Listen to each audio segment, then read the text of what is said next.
everybody. Welcome to the Hallmarkies podcast. And we are really excited today. We're back doing one of our talent rankings that we've been doing for the last couple of years. It's going to be so much fun. I'm film critic Rachel Wagner, and Megan is here. Hi. Yay. And we have one of our favorite guests, Nina Weinman is here. And she is the writer extraordinaire for Hallmark movies. And she was our first interview that we ever did on this podcast. So unbelievable. And we're so excited. Instead of ranking your movies, because you have so many, we have both compiled a top 10 list, and it was no easy task. Okay. It was challenging because you have so many good ones. And so we're just going to go through our rankings, and you can hopefully give us some details about what it was like, how you got the idea, what all of the process for making some of these films was. And I think it's going to be super fun. So thank you so much, Nina, for doing this. Thanks for having me and ranking me.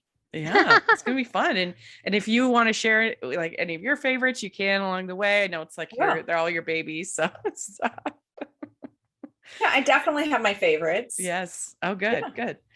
And you have done how many? 27? God, I feel like I'm like maybe 28 or 29 on air, and then others that I wrote for them that either didn't get made or are in the process of getting made now or are in the process of being written. So yeah, it's somewhere in the high 20s. Mm-hmm. Wow, that's amazing. And how many are you currently working on? Can you tell us? Right now, I'm only working on 2. I gave myself a little break. I wrote 8 movies in like 18 months. That's and I just got... my brain was fried. It was during COVID. So with everything else going on, I was like, my kids were home and they were homeschooling. And I just gave myself a break at the end of last year, beginning of this year. And I was like, I'm just not going to take on anything for a minute and just relax and accept what I already had on my plate. Right. And so I just took some time, and now I'm like, okay, it's time I gave myself a break, went to Hawaii, had a nice vacation. And now it's like, all right, let's do this. What's next? So I have a few that I'm working on. My Christmas movie should be greenlit really soon. And then another one, which is a sequel to something that I did recently. And well, it's been a while since we did our first interview. Why don't you tell our audience a little bit how you got started writing? So I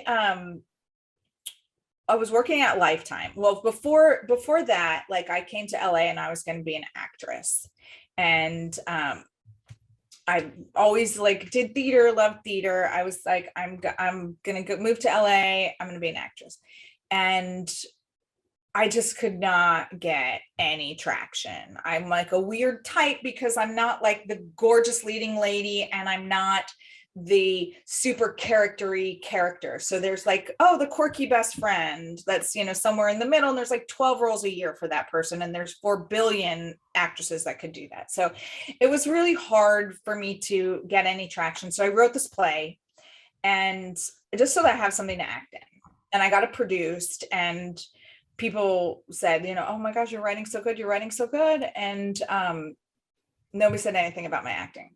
It was like, okay, that's the path. And at that point I was like, I don't love this. I love this. So then I kept going. I worked at Lifetime in development. I was an assistant in development at Lifetime for 7 years. And I met a lot of the people that I still work with today. I met back in those Lifetime days. And I just was writing scripts and trying to get something going. And I had heard that Hallmark wanted a wedding movie. So I just like buckled down. I wrote this movie, sent it to Liz Yost and Barbara Fisher, who was the head of programming at the time, who was my old boss at Lifetime. And just spec'd the script, sent it in, and they bought it. Yeah, the rest is history. That's amazing. That sounds like it was very easy. That was my 4,058th submission after getting 4,058 no's. Sure. That was my yes. So it wasn't like, I decided to write a script and I wrote it and they bought it. No, I wrote many scripts before that, but I just used my contacts and what they needed to get in the door. Well, we always look forward to a Nina movie. In fact, you won the best Hallmark writer, I think 2 years in a row. And then this Yeah. last year there was, Yeah, the Heinies, they love that Tyler yeah, Hines, they right? love that. It Was Always You movie. That's their favorite. But the there's just so many good ones. Would you agree, Megan? It was difficult to come up with a 10 list. Oh yeah, when you sent me an invite to do this, I immediately went on her IMDb page and I was like, "Oh my God, I love like all these movies."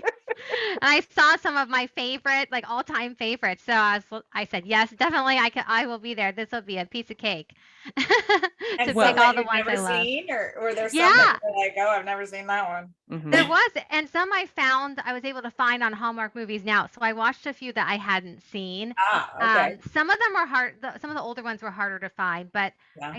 I was able to find a lot of them on Hallmark Movies Now to rewatch Mhm.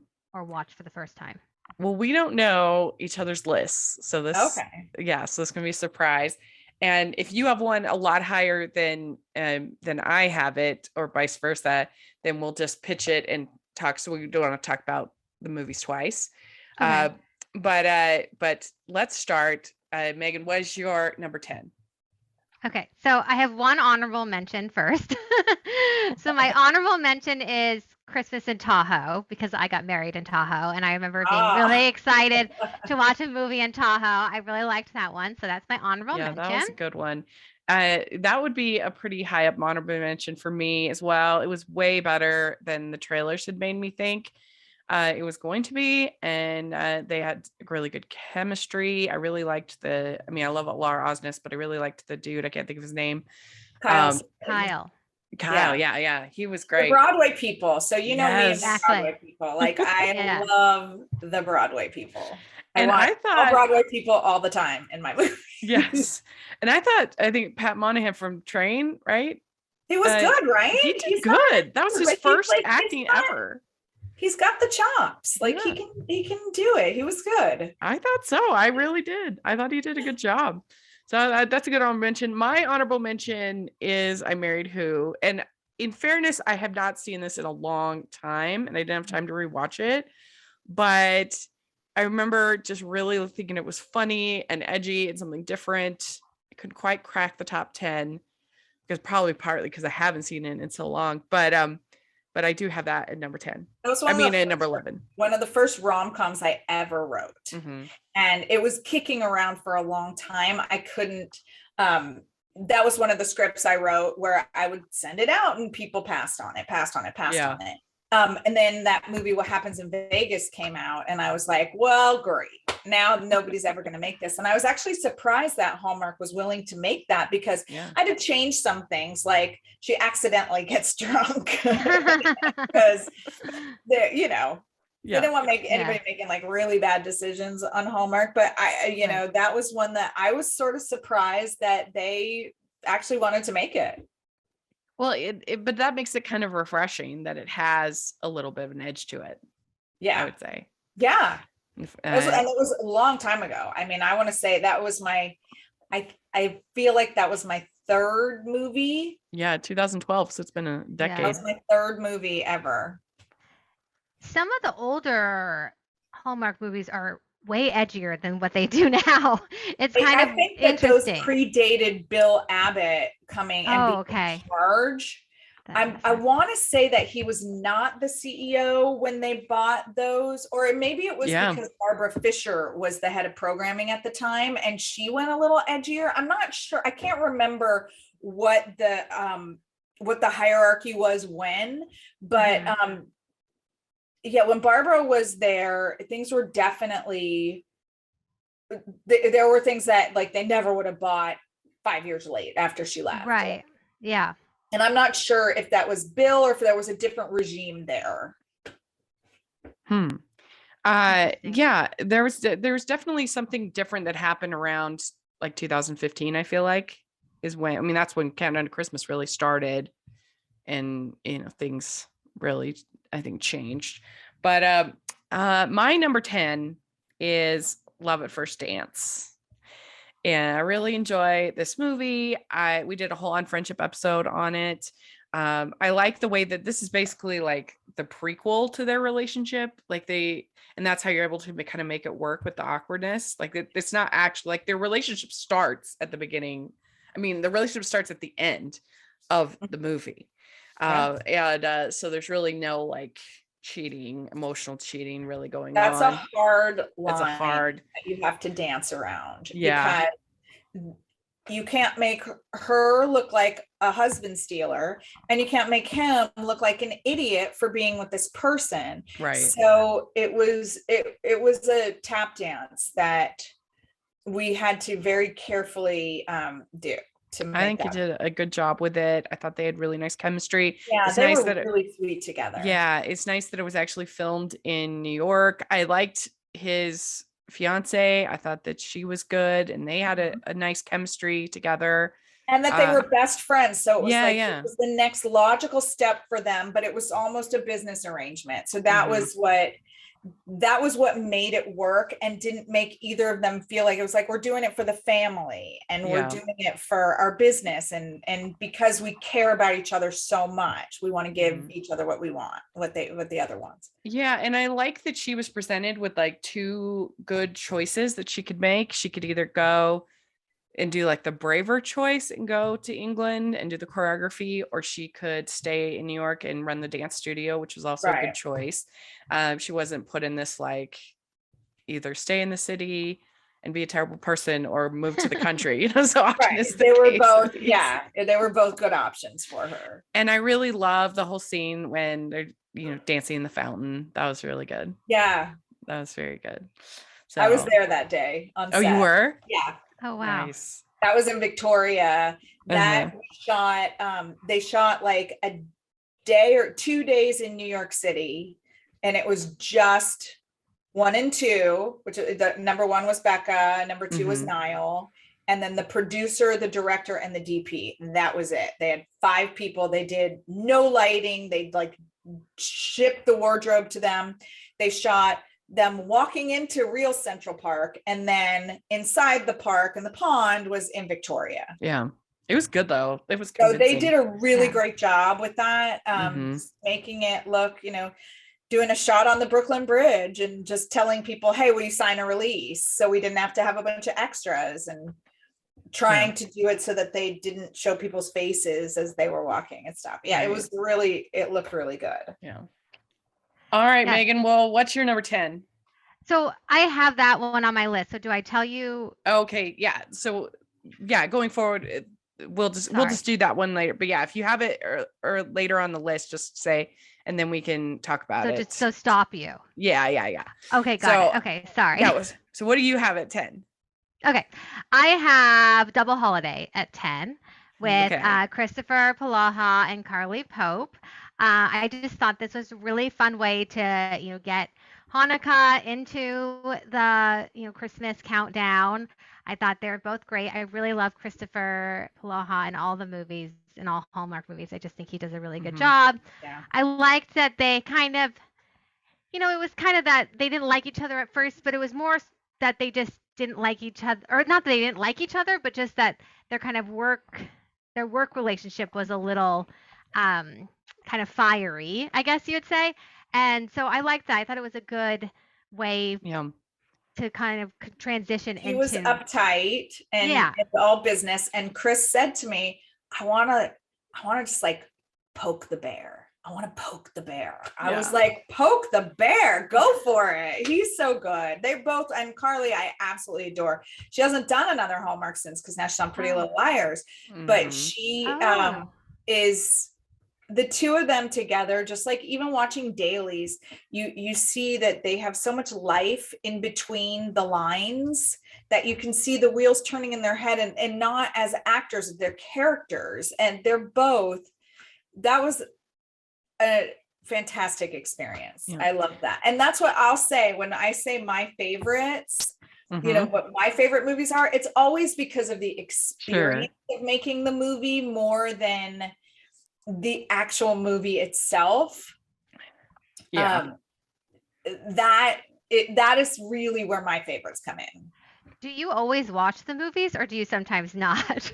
I watch Okay. every single minute of dailies, because sometimes when it comes to the cut, I'll say there was a funnier take of this, or can we do that, or and sometimes they listen to me and sometimes they go, great, thanks, goodbye, thanks for your input, we're gonna do what we want. So they don't always listen to me, but I watch every minute of dailies, and a lot of the time I need to know what's been shot, where it's been shot, what it looks like, because let's say a movie is running long, we need to cut some scenes. I need to know what's already in the can. What can I cut that's coming up that we are just not even going to shoot because we don't have the time, or we're short. So what's already been shot? What locations do we have on what day with what actors, that I can throw a new scene in there? And so I'm following along with the production. I usually go up for a couple of days. Because of COVID, haven't been able to always go up, but on a lot of my recent movies, but I follow along from home. Got it. Well, I have Double Holiday at number 5, and I really did enjoy it. I thought that it got unfairly scrutinized as what did they say, a Christmas Hallmark, Christmas Hanukkah movie. But to me, I felt like both holidays were respected, and they spent a lot of time with her family going over the various prayers and the various things. I think what is hard about, and you can, I'm sure, elaborate on this, Nina, but it seems like to me what is harder about writing a Hanukkah movie for Hallmark versus Christmas movie is it's way easier to detach the religious part of Christmas than it is to detach the religious part of Hanukkah. Where, obviously the religious part is important in Christmas, but you can easily just talk about Santa and talk about all the other things that have no real Christian meaning. Whereas I think that's harder. And so it makes it a little bit harder to do these kind of secularized holiday films about Hanukkah. And also for me, growing up Jewish, and now I'm married to a Christian, so we get to do both. Right. It's Christmas just always seemed like more fun. Yeah. There was just more activities, festivals, things, songs, even like Hanukkah. It always makes me think of this like Will Ferrell SNL sketch where he does this Hanukkah album and every song is like, Hanukkah is fun. Like it's super monotone. It's very, that's sort of what Hanukkah isn't as festive and fun. And also when it's Hallmark, this is countdown to Christmas. Right. Yeah. So I wanted to tell a Hanukkah story with the backdrop of Christmas. Yeah. And Christmas being sort of the secondary thing, that we still had some of those elements, but this was really about her family and their traditions. And for me, that's how my family celebrates. Yeah. So we're not super religious. We don't go to temple. It's about the food and getting together. It's all about food for us Jews, but it's all about the traditions and the fun of the traditions. And that's what I wanted to portray. I think you did a good job. I thought it was, too. I wasn't really the biggest fan of the Hanukkah movie this last year. Everybody else seemed to love it more than me, but I appreciated that this one, it felt like sort of the explaining of Hanukkah was more natural they were just teaching Christopher Ploha about the different prayers and the different things like that. And then when he gives the prayer at the end, that was showing he was paying attention and that he cared. And I normally do not like party planning movies. They are very boring usually to me. But this one, it worked because it was really just a tool to get them working together and them to get involved in the him into story. her world. Right. Yeah. For him, because that was what I wanted, rather than a Jewish girl who has to, adapt to Christmas. I wanted it to be a Christian person who had to adapt to Hanukkah. Yeah, they did one on Lifetime a couple of years ago where it was exactly the wrong kind of, where they're supposedly giving each other lessons on Christmas / Hanukkah. I'm like, everybody knows what a menorah is. Come on, like you don't need. Right. It's like the basics. People know the basics. They know dreidel. They know, they don't know much about it, but yeah. Yeah. Well, my number 9 is Annie Claus is Coming to Town. Do you have that on yours, Megan? Okay. I haven't seen that one. Yeah. So it's really fun. There's not that many ever. There's not that many whimsical Hallmark movies. That's what the people that don't watch the movies think that we're like all about Santa all the time.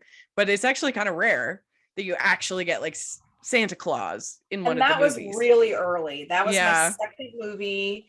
And very early, they were willing. Now they want things that are grounded in reality. And I think there could be, a little more fun. I've tried to pitch things and I'm hopeful that they'll buy something that has a little more magic. I think it's okay. I don't think it all has to be grounded in. We can suspend disbelief for Christmas. Yeah, I think it's fun to have a little bit of whimsy. And this does. And she's so cute. They did it with the one where Candace goes back in time. Right. And they do it with the, the body switch. They do it with Candace. Yeah, they do it with Candace. You're so right. But I like this one. I like Sam Page and Maria Thayer. She's really good. Yeah. She's very cute. And Vivica A. Fox, you can't go wrong with her. This is a charming little holiday film, I would say. Today's episode of the podcast is sponsored by W Rated, the podcast where we willingly watch the world's worst rated movies. Join me, Daisy. And me, Claire, as we break down the IMDb Bottom 100, choosing a different film from the list every episode. We take a deep dive into the plot, production, release, and reviews, usually with a special guest, to uncover if these films are truly as bad as everyone says they are. You can find us on Spotify, Apple, Good Pods, and anywhere else you find your podcasts.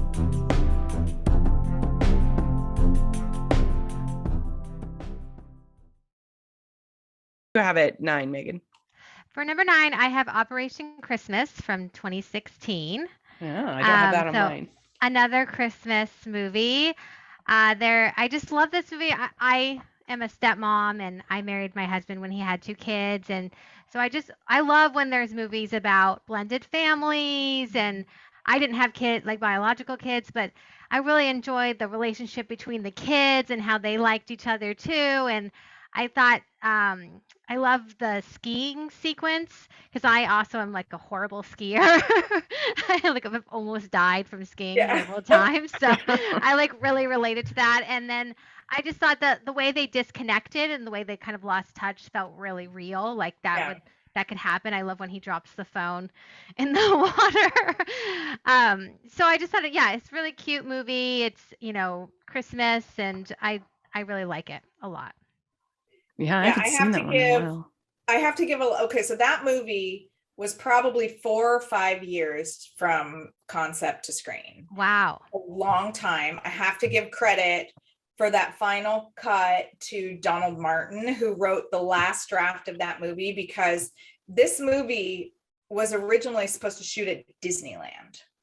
Oh. The original concept. And they flew out from Florida, the Disney parks people. They took me and Craig Anderson and Jamie Goring, our producers, around Disneyland. They showed us everything they wanted, like everywhere we could shoot. Well, it was going to be about 2 families meeting on vacation. Wow. And it was going to be Act 1 and Act 8 at the time. There were 8 acts. Act 1 and Act 8 were both going to be shot at Disneyland. It's going to be a military reunion story that was going to happen on the Jungle Cruise, like that. And then the Disney deal fell apart. Oh And man, I was that would have been so cool. Devastated. And so then it just became, we were like, okay, so they meet on vacations, we'll do it in Whistler. And so then they flew me up to Whistler so that I could see and we could look at locations and we could come up with all this stuff. So then it went through a whole new incarnation. And I probably wrote 5 drafts of that movie. Wow. And then it was this military story trying to be a rom-com. And it didn't work as a rom-com. They were like, we have to change this and make this a drama because it just doesn't work. And with Disneyland, it worked as sort of a rom-com vibe because we had Disneyland. And there is that element of fun and it didn't work anymore. So Donald Martin, who's a very prolific drama writer, came on board and he wrote the last draft and the production draft when they changed it to a drama. And a lot of that is his work. He kept a lot of my work in there, but he's a really phenomenal writer. So I can't take full credit for that. The story is mine. And the a lot of stuff in there is mine, but a lot of that is Donald too. Well, see, and you've been on the other side of that when you've been rewriting for done Happens to rewrites. everyone. Sometimes you're too close to something and it's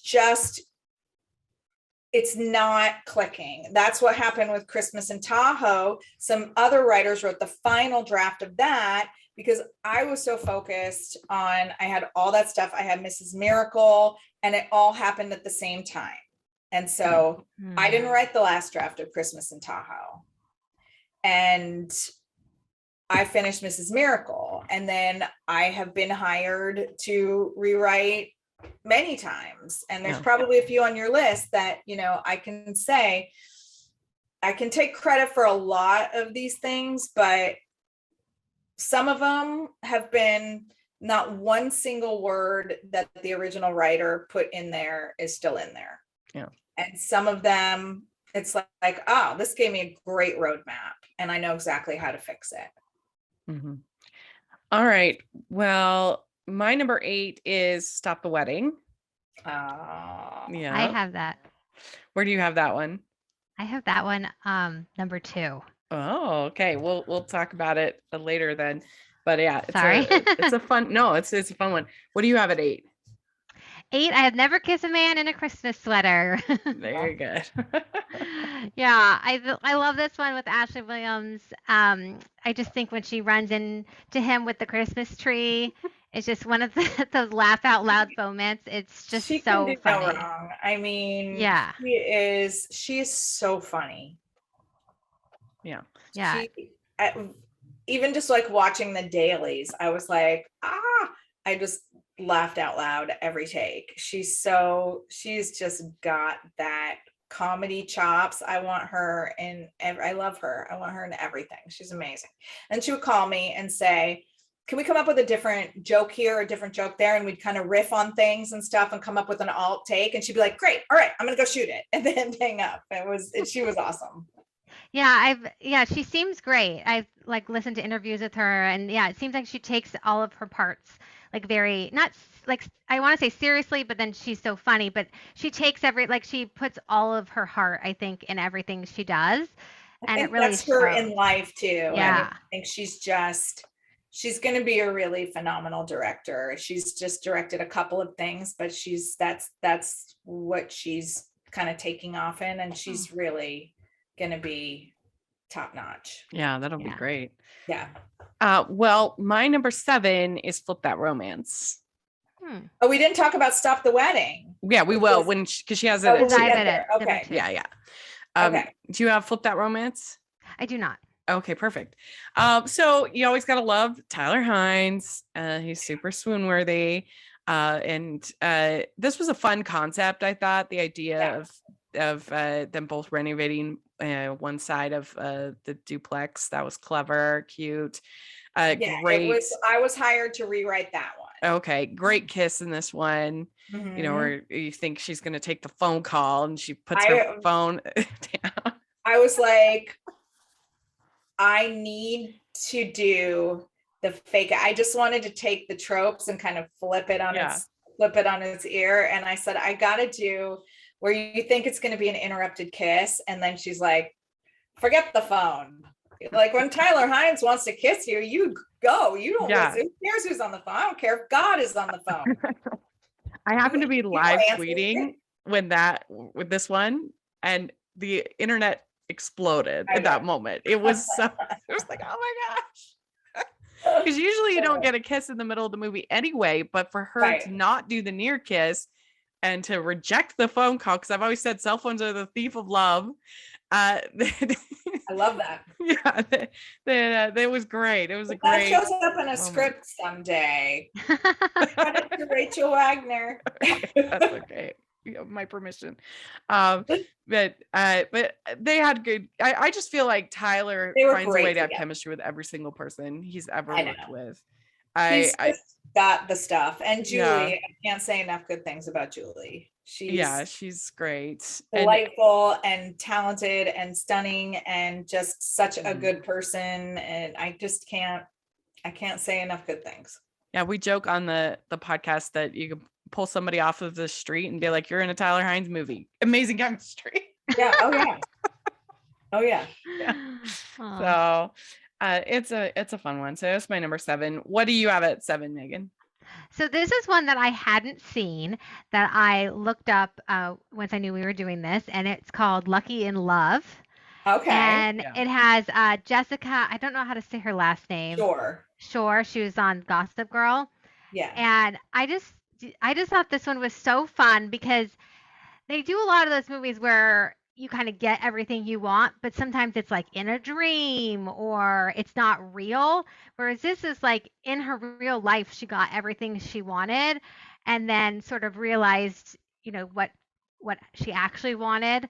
So I just thought that was really cool. I just thought like the premise of it and sort of the moral of the story of like, you think, once I get that job, once I get married, once I have a boyfriend, once I graduate from college, whatever, then my life will just be. And it just never is really like that. And you're just kind of always living your life and trying to, make the most of it and be appreciative of like who you have around you. I just really thought it was well written and had a really good story behind it.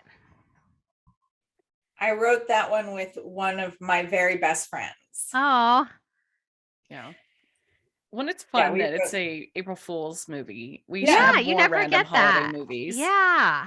Yeah, and it was one of the fastest sales I've ever had because they don't get April Fool's movies. Yeah. And so we came up with this idea and we pitched it to Bart Fisher, who's one of the executives over there. And I said, I got an April Fool's movie. And he was like, what is it? They bought it so fast. Yeah. Yeah, it was really cute.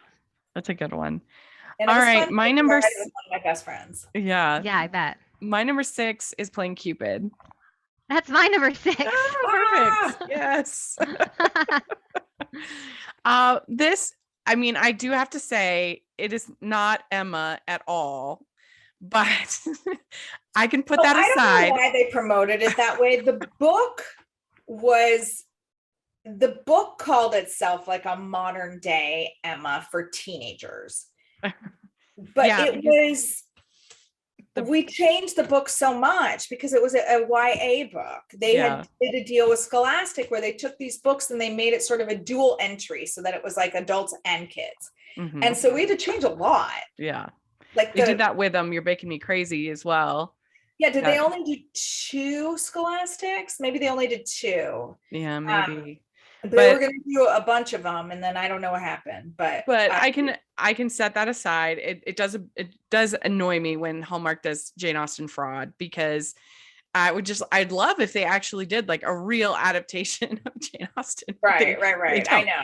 Anyway, I don't really care about that. I know how you feel about Pride, Prejudice, and Mistletoe. That's not on my list. Like nothing like the book. Melissa de la Cruz writes these sort of edgy books, and we took it and we were like, we can't make this for Hallmark. Yeah. And I'm like, why did you guys even buy it? I mean, like she should be doing stuff for HBO Max. Yeah. Well, I didn't love that book, and I mean, I love Pride and Prejudice, but not her book. Right. It wasn't for I like me. Melissa's writing. I think that Melissa's really, really talented. Mhm. It's just for the Hallmark brand. Yeah, not a great fit. She's edgy. I want to make a real Melissa de la Cruz movie. Well, yeah, and I just feel like if you're thinking about who could play a convincing Mr. Darcy archetype as a woman, you don't pick Lacey Chabert. Like, she's sweet and wonderful and lovely. Like, I think Jessica Loudis, who is also in they're not really Pride and Prejudice. Oh, that was the Pemberley one, right? Yeah, like she's way did more like there's more edge to Jessica Loudis than harder. Lacey Chabert. She's definitely harder, like just visually, just sort of a harder look. Yeah. But anyway, playing Cupid, I really enjoyed. I thought that they had very nice chemistry. I liked the fact she was the school teacher and there was kind of that whole element. The little girl was, really cute. That was her first part ever. She did great. First role ever. She did so good. I love the Ain't No Mountain High Enough whole scene. I wrote every version of that script that I turned in. I was like, this is the version where they cut the song. I think I told you this, or I told somebody, this is the version of the script where they cut that song.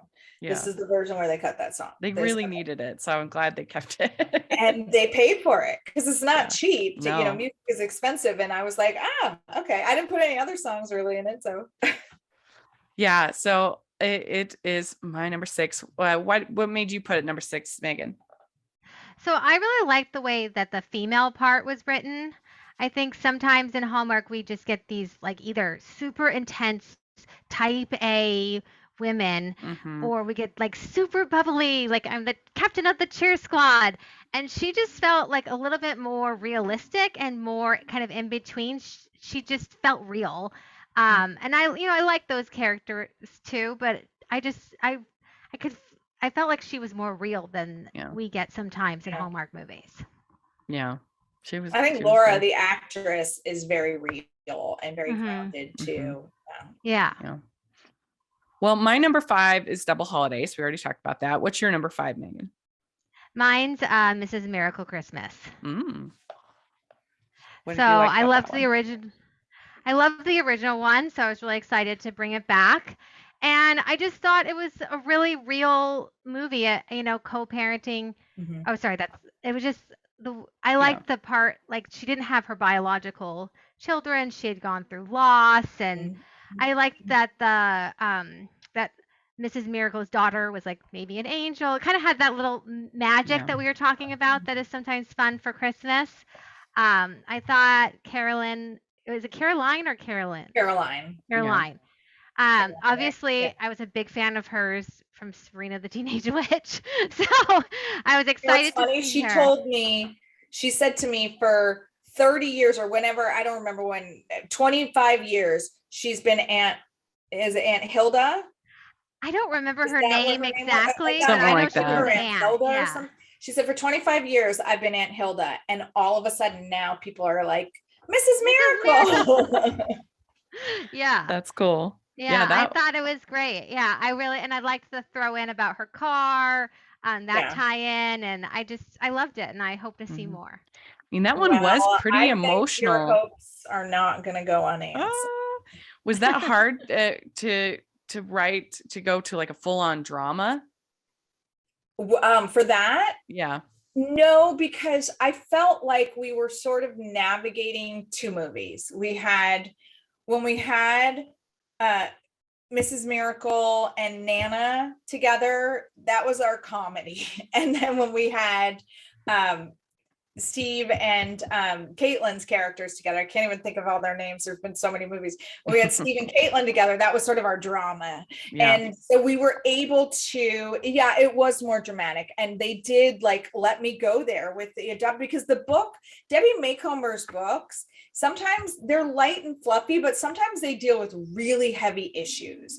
And this one we kept pretty close to the book. We didn't change a lot. We wanted to deal with adoption. The one thing that I felt very strongly about on this one that I wanted to do is everybody wants to adopt a baby.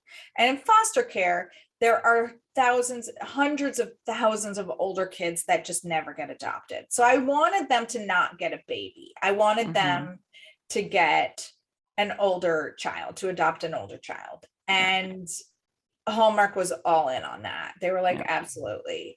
And so I felt like we got to shine a light on some real issues that people go through. Infertility. I had friends who fostered to adopt and got really attached to these babies and thought it was going to be their forever baby. And then right before the adoption happened, ended up having to, they are all about reunification in foster care. So even if you think that the mom or the dad or whoever doesn't have their act together, they'll go back, and people have had their hearts broken in the process. And I wanted to also show that that's not the story every time. Like foster care can have a happy ending too. I didn't want it to be, oh, they got their hearts broken by foster care and then she got pregnant, you know, like they got their hearts broken by foster care and then eventually they got their hearts healed by foster care. Yeah. And that must be nice as a writer to be able to not just do the same kinds of scripts, to be able to have some variety in your writing too. And that one, when I was writing it and when we were developing it and stuff, it just felt different. It felt like they also were at a place where they were like, oh no, go there. Because for a long time, everything had to be right here. There were no high highs, no low lows. And now they're like, let's go on a roller coaster ride. Like, let's do it. And so it was right about that time when I was writing the script that they were like, yeah, you want to go there? Let's go there. Yeah. I mean, if they're going to have 40 plus movies, you should have some variety. Yeah, that's good. We'd like to take a second from this episode of the podcast to celebrate our sponsor of this episode, and that is the Hallmarkies Patreon. Do you love Hallmarkies podcast? Do you want an inside scoop into what happens on the podcast? Do you want early access to episodes and loads of cool perks? Now is the time to become a patron of Hallmarkies podcast. By becoming a patron, you get to access our patron Facebook group. You can request episodes or even be a guest on the podcast. And most importantly, any patron can join our monthly movie watch-alongs with stars like Paul Campbell, Natalie Hall, and more. It's as low as $2 a month to join in and become a special part of the Hallmarkies family. Please consider, and we will love you forever. Go to patreon.com/Hallmarkies. That's patreon.com/Hallmarkies. My number 4 is Destination Wedding. And we had you on for our Patreon watch along for this a couple months ago. Oh, that's my number 4 too. What's that? That's my number 4 too. Oh, perfect. Yeah, this one's a lot of fun. Normally, I'm not a big fan of bridezillas in these movies, but I think maybe it's just because it's Andrew Brooks and I like her so much. I kind of give it a bit of a pass. And I just saw her as sort of like flighty. Yeah. And Andrea played her that way. Yeah. And I just really liked the chemistry between Alexa and Jeremy. And, I'm a big sucker for the ocean. And I liked the story. I thought it was cute. So that was why I had it number 4. What about you, Megan? Yeah, same. I just thought, it was really pretty, good chemistry. I liked the plot. I like Alexa. She's really great. Yeah. So if we're talking about one of my favorites, I would absolutely say that's one of my favorites because of the experience. We spent a week with all these people in Mexico. We had so much fun, became dear friends. And Liz Yost, our network exec, and her family were there. And we just had a blast making this movie. Ann Carlucci, who's one of my very favorite producers to work with. It was just all around a great experience. And we were at this resort in Mexico. I mean, you can't beat that, right? Well, and I feel like this one is close to like feature film worthy. Like the script is, I think, really solid on this one. Yeah. It was a fun one to write. I had a lot of fun writing it. And I couldn't have asked for a better cast. And to bring these wonderful people into my life was also really awesome. And it was my first. Carlos was there with Ocean. Ocean was like 3 or 4 months old. And it was my first time meeting Carlos and Alexa.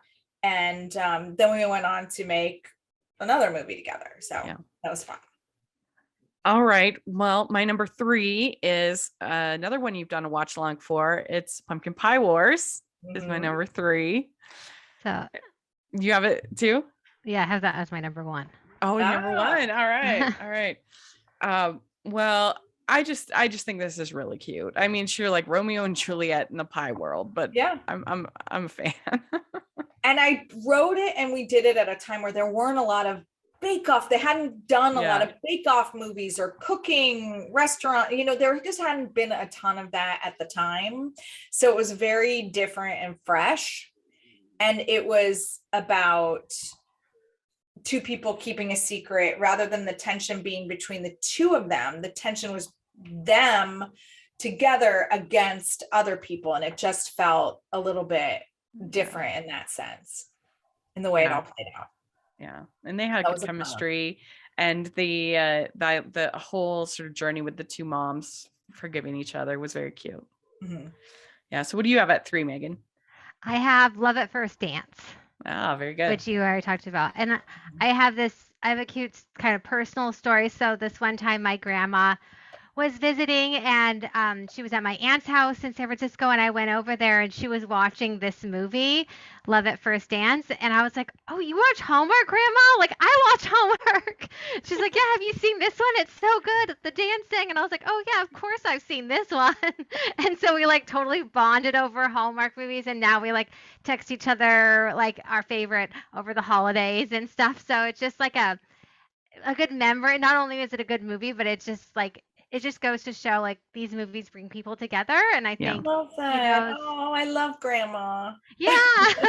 Yeah, she really liked this one because she likes the dancing. Yeah. And I mean, Becca is, I think, originally a dancer. I think she was on Broadway. Yeah. So her dancing is just really on point in this one. And we needed somebody who could dance. Right. Yeah. And Niall didn't have to because he's learning. Supposed to be really bad at it. Yeah. So that was fine. But we needed with Becca, we needed somebody who could dance, and she's a delight, and she was wonderful to work with.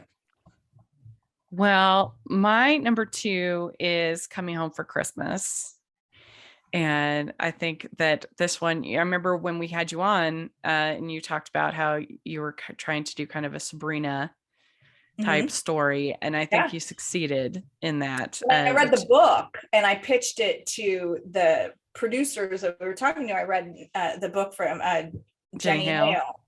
And I was like, I found this book. It's Sabrina. I want to make this movie. And so we ended up doing it. Yeah. And I love Andrew Francis. Neil's great. I know. And that brought me and Danica together. Yeah. And then the Dollywood. Then we made the Dollywood together. And now she's at GAC. So I don't know if we'll ever make our Dollywood sequel, but I don't know that. I don't know. But yeah, I just thought this was really good. You've got the same grandma that was in Destination Wedding that's in this. She's always Paula Shaw. Paula Shaw is always my grandma. And she emailed me recently and she's like, "You need a grandma? I'm available." She's been a grandma now in 3 of my movies, Mrs. Miracle, Destination Wedding, and Coming Home for Christmas. She was Pippa. She's amazing. She's just the real deal. She's so fantastic. So you had Stop the Wedding, Megan, at 2, right? Yes. Okay. So now we can talk about it. Yay. Okay. But yeah, this is really an interesting movie for Hallmark because you kind of have the 2 lead characters doing something kind of unlikable for a lot of the movie. I mean, they're trying to break up this seemingly lovingly couple that they don't like, because that's why we tried to make it like, oh, he's a womanizer. He's like, they were doing things for the right reasons. And that was another one that there was a lot of, treading a very fine line. But I think it makes it special. It makes it memorable because you do have characters that feel a little bit more grounded and flawed and interesting, and that we can relate to, and their chemistry, it was really great. And I don't know, what do you have it at 2, Megan? So this is one of those movies that I sometimes, you record one, you really looking forward to it, and then other times you just turn on the Hallmark channel and watch whatever's on. And this is one of those where I started watching it like halfway through, and I was like, this one's really good. How have I never seen it? So I made sure to record it next time. And I love Rachel Boston. Obviously, she's great. I think it is kind of realistic that if your aunt was all gonna marry this movie star after like a few months, you would be concerned. And it's funny, it's cute. Yeah. I think Alan Thicke is just so funny in it. And he is so funny. Oh, he's so funny. And every take he would just say something different. Yeah. Oh. Or he'd just be riffing. And I think they were just saying something like totally like normal, be like, was it this or was it that? I think it was this. No, maybe it was that. And and he's like, oh, it's our first fight. And then he'd just like improv be like, we're gonna have makeup sex later. And there were all these things on the dailies that you would look at and you'd just be like, oh my God, just laughing. He was so funny. Yeah. Just super inappropriate, hilarious things. He was a treasure.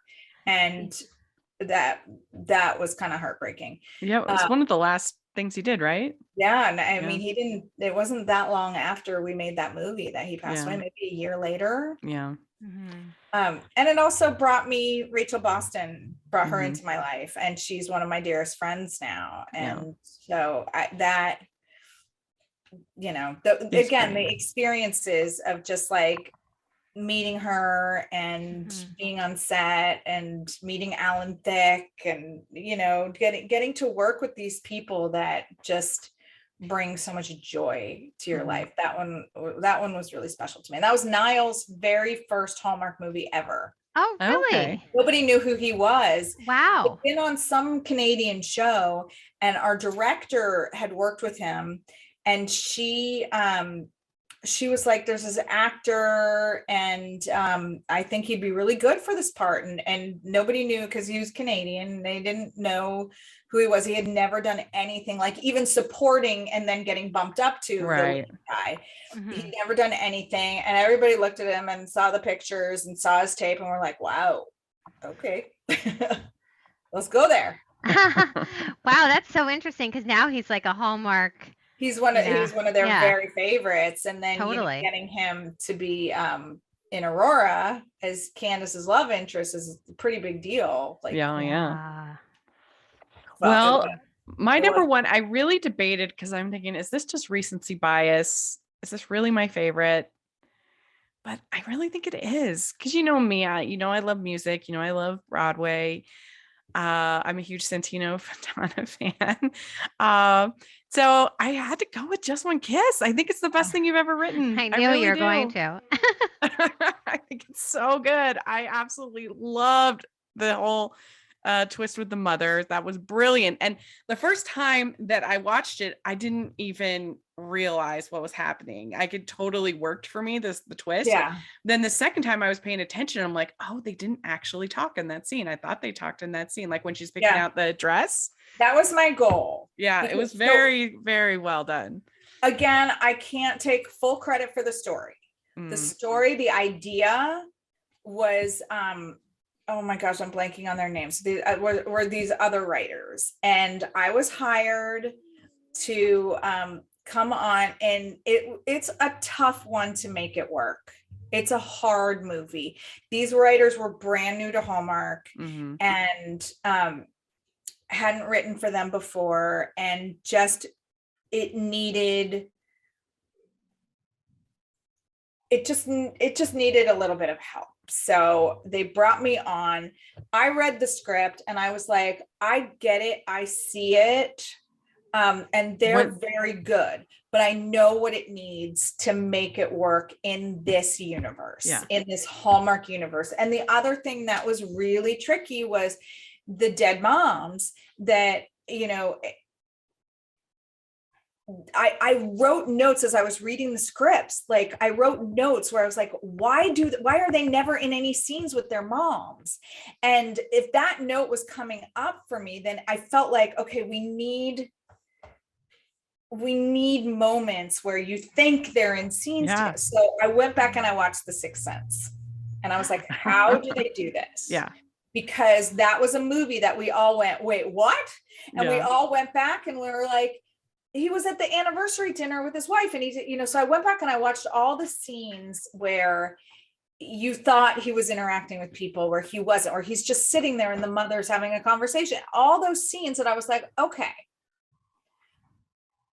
People talk to their dead relatives all the time, just like laying on the couch, just going, oh, mom, what can I do? Like, I wish you were here to tell me, but you don't say the line, I wish you were here to tell me, because she's in the room, you know? So it seems like they're having a conversation. So it was another one that was tricky, because my intention was, I want people to go back and watch this and go, wait a minute, and go back and watch it and go, oh, okay. You nailed it. I thought it was great. And all the scenes on the rooftop were so good.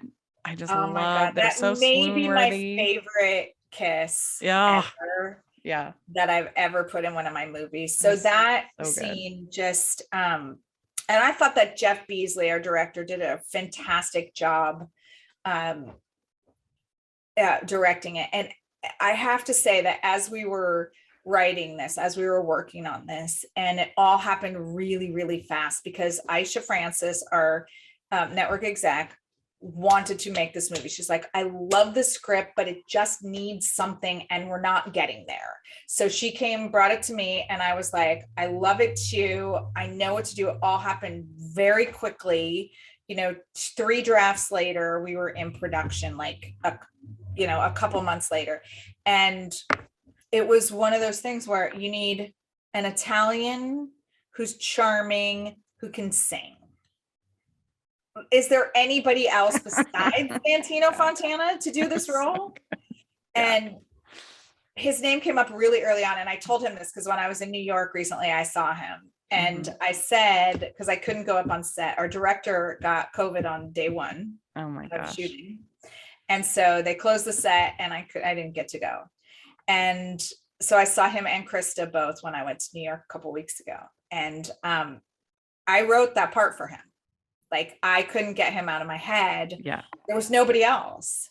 Mm-hmm. And I mean, the part was already developed-ish by the other writers. They had already created this guy, but I made Santino Fontana the guy, you know. It was, and Krista, I can't say enough good things about Krista. I mean, she is, every moment is, there's truth, and there's a decision behind it, and there's a motivation for it. And she is a star. And I thought Ava Grace did an incredible job too, as the daughter. Did she make you cry? Because she made me she was so good. Just watching her. We love her on One Calls the Heart, but this was like her first teenage role, I felt like. And she crushed it. Did really good. We knew when we were making it, and we couldn't stop, you know, we weren't patting ourselves on the back so much, but we were all just like, this is really, really special. Yeah. And again, credit to the original writers for coming up with this story. It was Diane, Robin, and David Riali are their names. And, you know, they came up with this concept. And so huge props to them for this, because they brought it to existence, and then I just kind of pushed and it was obviously shot on a lot, and I think that actually gave it kind of an old-fashioned, like Doris Day Rock Hudson kind of a feel. That was what we wanted to do. And there was this dream sequence in the original script that was like a bunch of different things. And I said to Aisha, if we're doing, because we really struggled over, like, what do we want this dream sequence to be? And what the dream sequence was, because there were all those dreams of it, was fears. Your fears come out in your dreams. So at first it seems like it's this beautiful, fantastic dream, and then all of a sudden it's like, oh no, it's a nightmare. And so we talked about it a lot, and we said, because there's so much credence on movies, and they're in these old movie theaters, and in the original it was His Girl Friday, and then they changed it to Penny Serenade, which I don't know Penny Serenade. I don't know that movie, but I guess that's the clip that they got. But we wanted to sort of pay homage to the old black and white movies and The Dream. And I said, what if The Dream is a black and white movie? And she was like, yes, that's Perfect. Yeah. Yeah, that worked really well. Yeah. And then Jeff Beasley called me. He goes, okay, here's the deal. You don't put Fred Astaire in a movie and not have him dance. I was like, okay, fact. And he said, Krista's got to sing. We found the song. Here's a clip. Put it in The Dream. Yeah. I was like, That's amazing. Done. Yeah, she's a really good singer. I first saw her on that Halston show. Did you see if she played? Oh yeah, she played Liza Minnelli. Liza Minnelli. And I first saw her on Smash, which I loved, hated, because everybody hated it. But I first saw her on that, and then I saw her like in Spring Awakening on Broadway, and I had seen her. I knew who she was over the years, and we have a really good friend in common.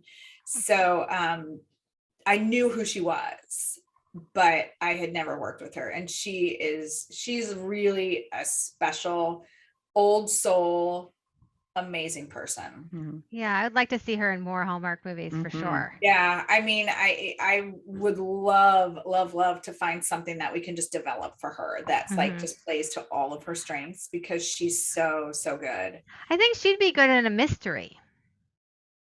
She can do it all. You know, I feel like she has that like kind of like she'd be a good for one of the mysteries. I think a good match for her would be Will Kemp. Because he's a great dancer. He's he's charming. I think you could do a really fun with him. But Megan, what is your number one? Well, my number one is Pumpkin Pie Wars. Yeah. I have seen this movie so many times. I mean, it really has it all. It's like, feuding mothers, Bake Off. I'm just one of those people who loves pumpkin. I have this like pumpkin recipe, chocolate chip pumpkin cookies I make every year. That's hungry. It's a recipe from my college boyfriend's mother used to send them to us, and then she finally gave me the recipe.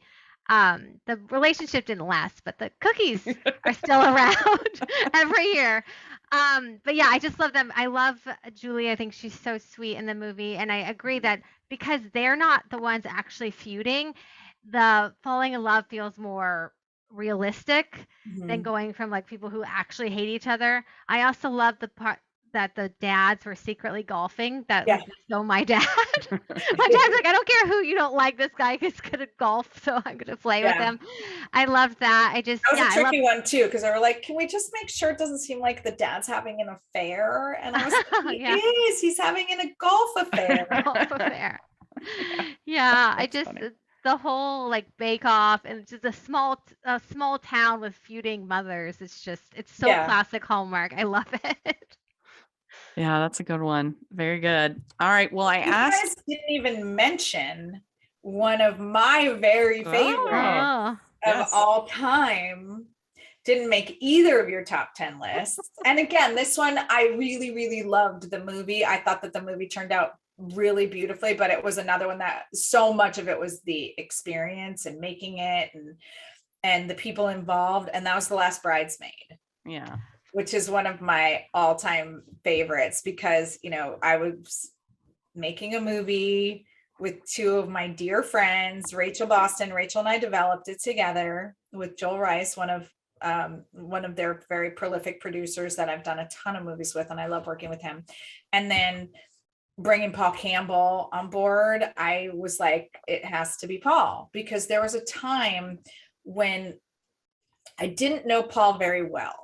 I had met him a few times, and every single guy that I wrote was in Paul's voice. I just knew how he said the words. I knew how he was going to deliver the lines and stuff, because I think he is just comedically so insanely gifted. And I was like, this has to be Paul. And then when we got to be really good friends and our families were hanging out a lot, and Joel, the producer, called me and said, we're making an offer to Paul Campbell. And I was like, can I tell him he is on his way to my house right now? And Joel was like, yes. So Paul and Lori and their son Kingston came over that night, and then we called Rachel and she came over, and we all ended up having this big like champagne celebration because they were going to be doing this movie together. It was great. And then being in Canada making this movie together was so much fun. Yeah. It would be a high honorable mention for me. So I really enjoyed it too.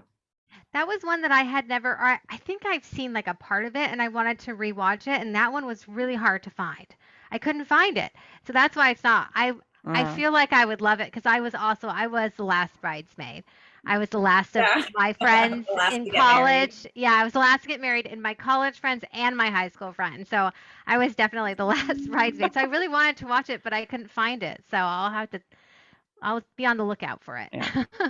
Well, we asked on our Twitter and we got a deluge of responses. Unbelievable. People love you, Nina, so much. Oh, that is so sweet. I woke up this morning to all of these comments and I was like, oh, my heart today. It just made me like, oh, my daughter broke her wrist the other day and I was like, oh, this sucks so bad. And then I got that and I was like, oh, my heart is open again. Of course, you deserve it. Well, here, I'll read some of them. So Brian R., he says, not fair. Double Holiday versus Just One Kiss. Would probably have to go with Just One Kiss due to the ghost moms. I could see her laughing out loud as she was writing those lines. He likes her. She hates him. It's perfect. Yeah, that was in the original script. Yeah. I can't take credit for that line. That was a lot of it was me, but that was not me. Oh, okay. Yeah. So Catherine Brooks says, love at first dance. Excellent cast and script. Ann Scott says, hard to choose, Flip That Romance or Playing Cupid. Terry Fleury Heaven says, this one's hard. Three-way tie between Just One Kiss, Love at First Dance, and Double Holiday. Holly Williams says a trend, the same ones coming up over and over. Yeah. Alicia Lomas Gross says it may be recency bias, but Just One Kiss. Let's see here. Sarah Sassy Pants 25 says, I love at First Dance, Flip That Romance, and the Pumpkin Pie Wars. The Pumpkin Pie Wars was actually the first Hallmark rom-com I ever saw. Normally, I only watch the serious Hallmark Hall of Fame movies. It won me over to watch year round. Oh. A few more. I've done my job. Yeah. Linda Larkin says, don't go breaking my heart. With Italia Ricci and Ryan Pavey and Matthew James Dowden is my favorite. Today. Yeah. So that was a fun one we didn't talk about. Yeah. Yolanda Lunkin says, oh, I'm thinking of Stop the Wedding. She says. And Janessa Jones says, Coming Home for Christmas. Close second, Stop the Wedding. Mm-hmm. So anyway, there's tons. I could go all day. Yeah. Oh my gosh, I love that. And you have It makes me feel so happy. You have such a good balance of non-Christmas and Christmas, because we do talk a lot about how it's hard sometimes to write a non-Christmas Hallmark movie that everybody likes. And so you have such a good balance. Like when I read, I was like, my list is almost half non-Christmas, which I think is very unique. It's actually easier for me to do the non-Christmas because it's hard to find, because I've written so many Christmas movies. And there's only so many activities that you can do at Christmas. Like it's hard to find something that hasn't been done to death, and to make it fresh and unique is challenging when it comes to Christmas movies. Yeah, I'm sure. How many cookies can you decorate? Yeah. Oh, we have a couple comments also on our Patreon group. So we want to read those real quick. So Jasmine says, I have two, Just One Kiss and Pumpkin Pie Wars. Lauren Yeagle says, Flip That Romance and Double Holiday are her favorites. Scott Stone says, Pumpkin Pie Wars, Mrs. Miracle, and Destination Wedding. And he says, I hope this poll means we're getting a Nina interview on the podcast soon. You're right.